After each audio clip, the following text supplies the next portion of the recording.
Right, I just thought I'd make this little video about the symbols in Christianity. And there's similar symbols in some other religions. I'll get to them in a minute. But first of all, let's just talk about Christianity. What are the symbols that we get in Christianity? For the woman, right, we've got the Virgin Mary, like the Virgin, like that equates to purity. We're fed this sort of idea that women are somehow pure. They're like virgins, right? They can't do anything wrong. And they're mothers, and everybody loves their mother, don't they? Right? Or they're expected to. They're programmed to love their mother and love women. And then what about the man? Well, the man is like put on a cross and crucified.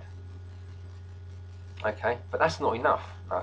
We have to have another ritual where we pretend that we're eating his body and drinking his blood. That's what the man gets, right? There's no symbols of family, a family unit, any integration, any harmony at all. It's total polarity. The woman is made into a vampire and a whore. A woman on her own with a baby, that's a whore. A single mother, why is she single? She's not married. She's a whore. And what does she do? She drinks the blood and eats the flesh of the man who's expected to be a martyr and a victim. It's programmed to be a victim and a martyr.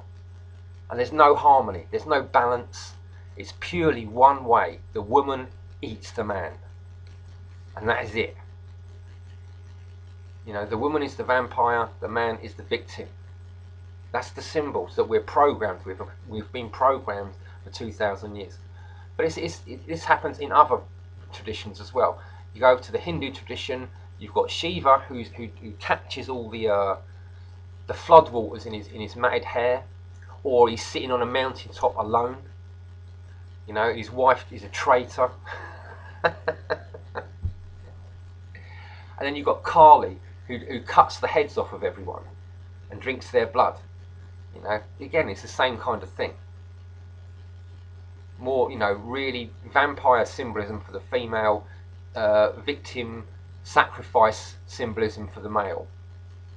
Even Buddhism, you've got the man. He has to leave his family and go and sit under a tree and meditate, on his own.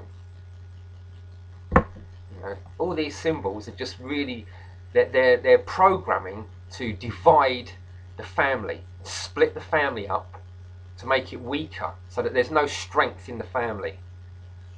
And it's just continually being pulled apart by all these sort of psychic forces that just feed evil spirits and turn the whole human race into food for devils.